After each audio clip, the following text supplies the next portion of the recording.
and said, women are looking at the men differently now. They're asking, hey, can you fish? Can you hunt? Can you fight? Because it's that way now.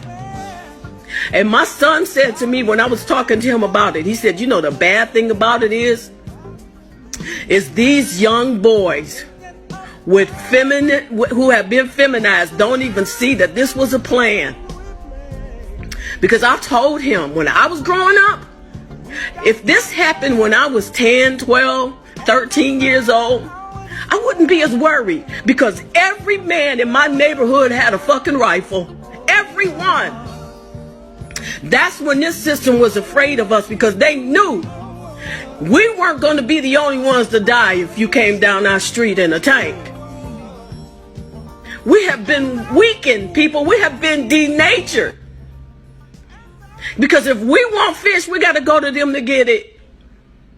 If we want clean water, we have to go to them to get it. And who can tell how clean that is? If we want anything, we have to go to them to get it. We have got to change.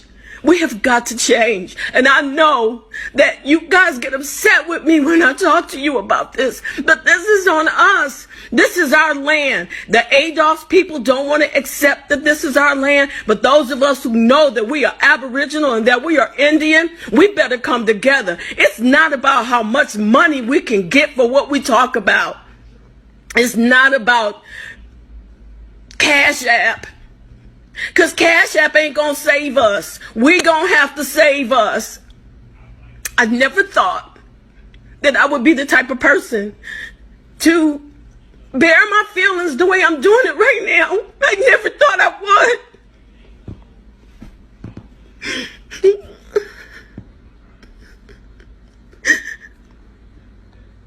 But what about our babies and our grandchildren? What about them? Because even if we survive this, they won't. 10 years from now, they got another plan. This ain't the only plan.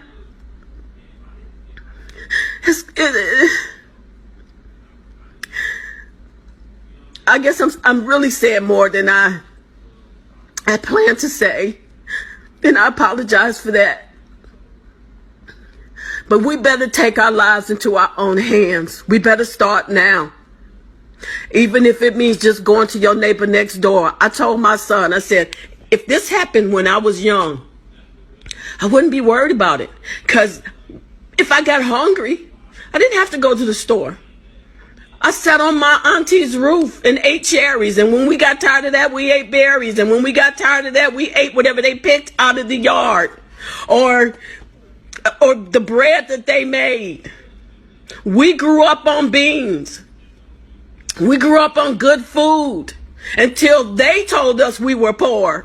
We weren't poor. I didn't live in the ghetto. Our streets were clean. We believe everything they tell us about us. And then we turn to them to help, ask them to fix us so that we can be what they want us to be, so that we can look like what they want us to look like in their eyes. Let me tell you something. We better learn. We better get it. Another thing I said to my son, and then I'm going to get off. I'm not going to bore you with too much more of this, but I'm really concerned about the fact that we don't even know what real water tastes like. At least my children don't, and I bet yours don't either. Having foreigners on our land is a very serious issue. And let me tell you why. Some time ago, I went camping.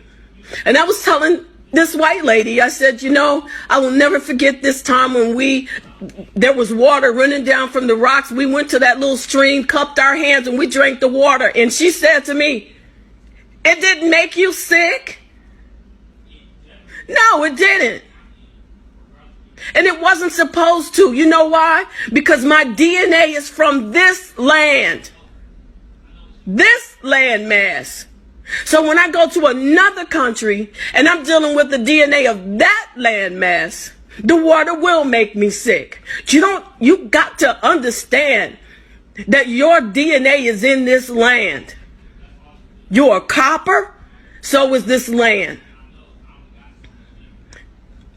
People, just try and get it. Do some research. Go back into your family history and start finding out where you came from. Because if you are from Africa, then you need to be on that landmass. But if you're from here, you need to work to figure out how we can get our land back. How we can come together as a people. Because if we don't, we're done for. We are. And I know that other people don't say it out loud like this because they're scared. Well, let me tell you something. As brave as I usually am, I'm scared. I'm scared for us because we got to get it. We've got to see it. I don't care what religion you are. I don't care anything about that. It's about the bloodline. We're the same bloodline. We got to stop hating each other. We got to love each other enough to go to our next door neighbor and say, hey man, I'm your next door neighbor. We got to come together. We got to do like we used to do. We got to help each other mow our lawns. We got to start planting food in our yards. We need to get trees that bear fruit in our yard. So if you need something from me, I have it for you. Because I'm going to tell you, that's who we really are. And most of us don't even know, as Aboriginal people, we had the first World Trade Center. That's where they get it from. And it was a world trade, not a world buy. We bartered. We traded. Whatever we needed, we got from another country, and they did the same for us. And we've lost that. We've lost that care for each other and that taking care of each other. It's always about the money. What can you give me if I help you? We better get out of that because that is not who we are as a people. So, I've ranted and forgive me for that.